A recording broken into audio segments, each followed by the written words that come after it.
What's up, everybody? Hello, everyone. Welcome back. Welcome back to another exciting episode of the Way That I Love You podcast. I'm your host, Willmusiqk. And I'm your host, Sherona. And we are the McFadden. Yes, the mighty McFaddens, the major McFaddens. Ooh, I like that one. You like that one? Yeah. All right. Definitely. We are in season 2. Why Did I Get Married is the theme. And this is episode 4, Harvest Love. Yes. I love that sweet aroma of harvest time. Yes. Changing to the new season. Yes. So if this is your first time joining us at the Way That I Love You podcast, we are not just any old kind of podcast. What are we, baby? We are a hot, sexy marriage podcast that talks about life's ups and downs and how to navigate through it through our perspective. And if it doesn't apply to you, if you can't use what we're giving you, that's fine. Just put it in your back pocket and give it to someone else. We just give you our perspective on how we do life together. And if it can help someone, we are here for it. Yes. And first of all, before we get started, I'd just like to give honor to God, because without him, none of this is possible. Nothing is possible in our life without him. Mm-hmm. And just to know that, you guys, we are not licensed professionals. We're just two individuals that love on each other. Mm-hmm. All day, all night, if we have to. If we have to. We're going to get this thing right. Yes, we are. So crazy shout outs to all the marriage anniversaries, all the love moments, all the birthdays, and just marriages in general. Yes, if you have anything that you would like to share with us, you can hashtag the Way That I Love You podcast in any of your social media outlets. We will find you and we will post you on our Facebook and our Instagram. Yes, we will, and give you a shout out. Yeah, so put out there your love moments at the hashtag the Way That I Love You podcast, or you can hashtag secure love. Yes, you can. And make sure you continue to support and visit us at thewaythatIloveyou.live, where you can have access to all our social media outlets for YouTube, Instagram, like Sherona said, and make sure you subscribe. Mm-hmm. Okay, husband, are you ready to jump into this episode? I like the way you said that. You know, I'm ready to jump into whatever. Okay. At any time. All right. Because you're looking mighty fine to me. Oh, thank you. You look mighty handsome yourself. I love what you got on. Why, thank you, my love. I wore this so you can see my arms flex a little bit. I love it. I love it. We had a fantastic evening last night. Yes. Y'all, we had our harvest party, our harvest dinner. We call it the harvest dinner. And that's why we named this episode Harvest Love. Yes. The focus of this dinner is so we can invite all of our friends and our family to get together. We say it's an adult hour, but we do have some little ones running around. We don't like too many little ones running around because we want the ambiance of the night is candlelight, smooth jazz, just some light talking, and we just kind of bathe in that presence. So we do the stringing of the lights, and we eat a 3-course meal over the moon. You know, the moonlight, the stars, and everything. And it's real laid back and sexy and grown. It's grown. That's what it is. It's grown folk business. Yes. And so we do it every year. This was our 3rd year. Yay. So, yay. This is our 3rd year of doing it, and I'm just in love with it. And it keeps growing, and different people come up every year. We have our usual suspects, but then we also have new faces that join us, which is a blessing. Yes. And babe, it's starting to get to like the point that it's, people are like, you're having your dinner this year. Mm-hmm. And this is our 3rd year. It is a thing. It is officially a thing. Once you do it 3 times, it's a thing. Once you do it 3 times, you my husband. Yes, I is. You got a girlfriend, Norbit? You can get you and take my hand. Harvest love. Harvest love. And so we get to fall in love with the individual. Well, we get to fall. We get to continue the love that you have with your family members and individuals with a non-pressure holiday. I think that we have created our own official holiday. Yes, we have. And it's no pressure. No pressure at all. No. And so we get to do that with the ones we love. And we had tons of food, y'all. Like, so if you decided you're going to do a harvest dinner, what better way of having a harvest dinner than to have food on top of food on top of food? On top of love, on top of love, on top of love. On top of drinks, on top of food, on top of drinks. We also do the bonfire, which everyone loves that. Yes, and that's at the end of the night. And the bonfire it represents getting rid of some things in your life and your things that you don't want there anymore, things that you want to let go and let God. And right. And especially like carrying it to a new season, how the season changed. You don't want to carry stuff in there that was a hindrance or something like that. So yeah, definitely. And since this is a marriage podcast, we want to talk about not carrying new things into the season, to, letting go, letting God, and allowing the season to change in your marriage. Yes. Allowing the seasons to change. I like that. You like that? Mm-hmm. I wrote some things down. So like we said, we put some things on our paper, and people will crack you up the things that they want to put on their paper, right? Somebody said, "This is a stick figure of my boss. I'm going to put this in the fire." Now, we do not condone voodoo. No. Or anything of that nature. But they desired was to have a better relationship with their boss. So, even if it's those things, because those things also at work can affect the home life and affect your marriage. And, so I really much love that part of it. Yes.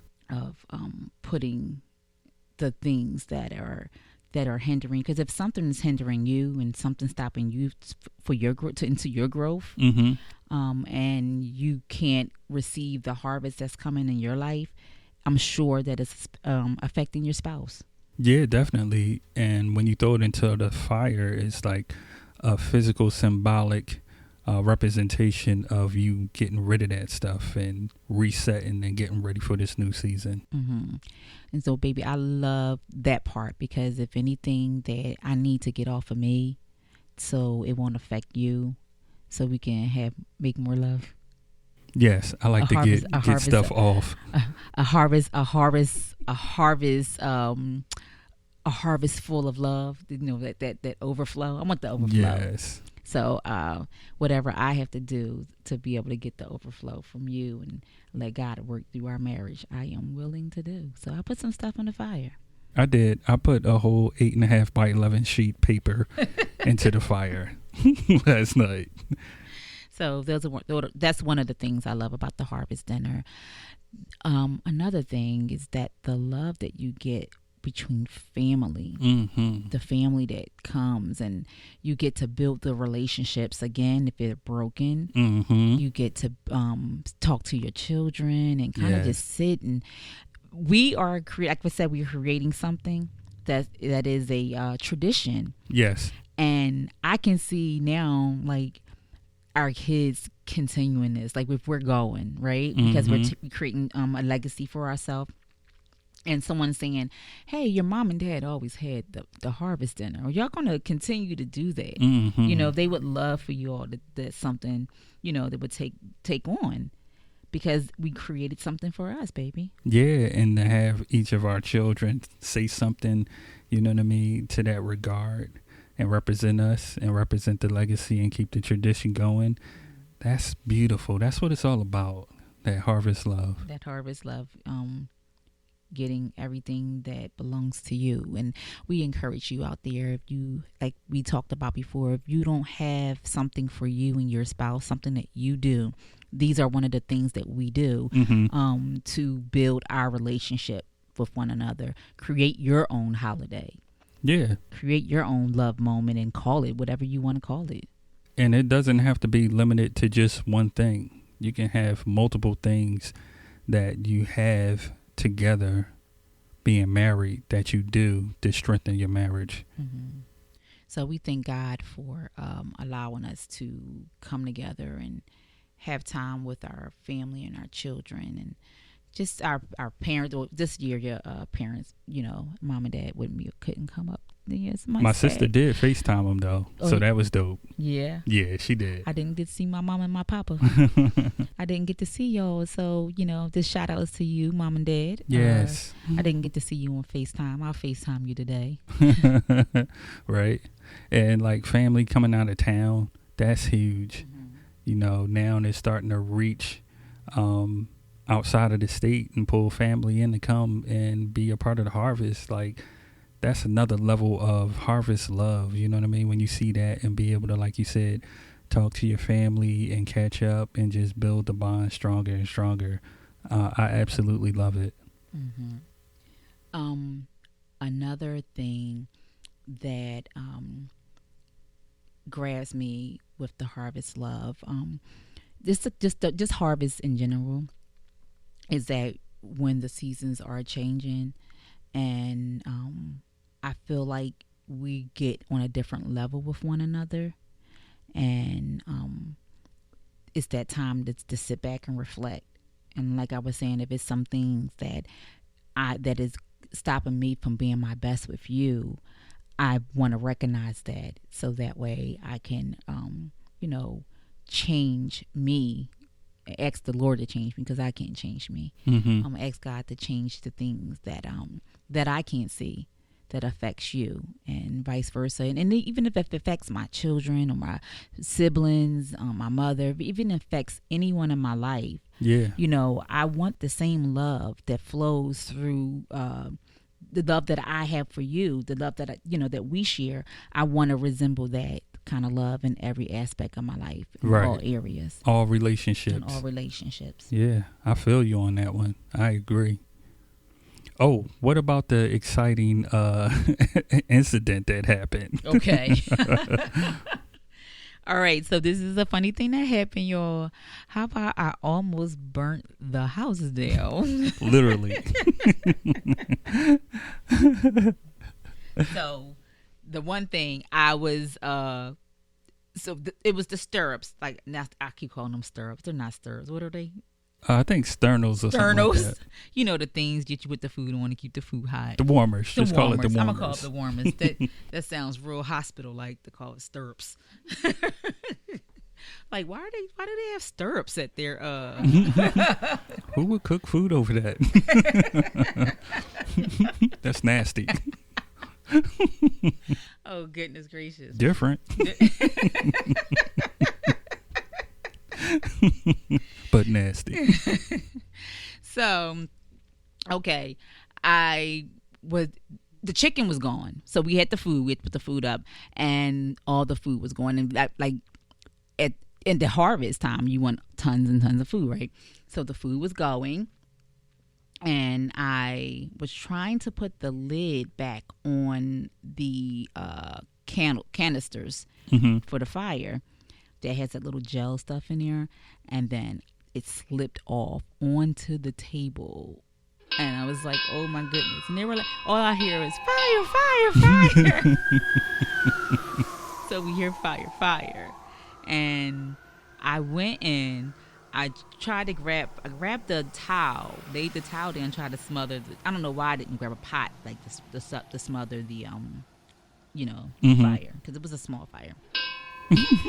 And it was contained because it was only on the gel part. It didn't come off of the gel part of the tablecloth. Right. And soon as I did that, I went and got a towel, wet the towel, put the towel down. The towel caught on fire. I'm like, oh my goodness, no. So I don't know what I was thinking. I brought the towel back in the house to rinse it off because it was small.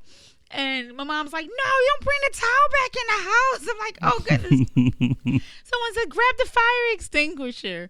So I'm like, oh, yeah, we got a fire extinguisher. And we keep the fire extinguisher right by the door where the fire was. So right. Put it out in the kitchen. Put it out really, really fast. And no problem. Nothing was ruined. And You didn't even know. Mind you, we had people coming up, lined up for getting food. And it's funny because your sister was like, oh, it's a fire. We need help. Like, whatever she said was hilarious. And I'm like, I ran over, but you had already distinguished the fire. But people did not get out of line. No, they were still lined up for their food. They stayed in line for their food. They did not get out of line. So that lets you know that tells us something. Right. So, hey. We got good food. Good fellowship. Good fun. They were like, listen, we're not leaving. We are going to enjoy this love that y'all are, dishing out for us. Literally. I got my dish. You were saying the roof is on fire. Right. The roof. Started playing Usher, Let It Burn. Yes. So, I thank everyone that came out. Yes. To celebrate. You know what else I'm thankful for? I'm thankful for everyone that listens to this podcast. Yes. That have set their time out to say, this is what I want to do. Right. We appreciate it. We love it. And continue to listen in and support. And shout out to those who wanted to come as well and couldn't make it because of other engagements. And shout out to everyone around the world for tuning into the podcast. Africa, South America, North America, Asia, Oceania, Europe. Yes, we love you out there. We thank you so much for supporting us and continuing to, tell your friends and tune in and telling your friends. Definitely. And continue to go to all our social media outlets. Definitely our YouTube page, and hit the subscribe button and like and write a review. Well, thank you all for tuning in once again to the Way I Love You podcast. I'm your host, Sherona. And I'm your host, Willmusiqk. And you are awesome. So, you know the routine. We're here every week, Sundays at 3 p.m. Eastern Standard Time. Make sure you tune into the audio episodes, streaming on whatever you listen to your podcast at, Spotify, Amazon, and also our Thursday night live segments where we have guests on and we interview. That's on Thursdays at 7 p.m. every week. So definitely continue to tune in and support. And remember, your homework for this week will be to reach out to family and give them some harvest love and rekindle that relationship. Yes. And definitely build upon it. We need that. Tomorrow's not promised. That's right, baby. So long, everyone. God bless. So long.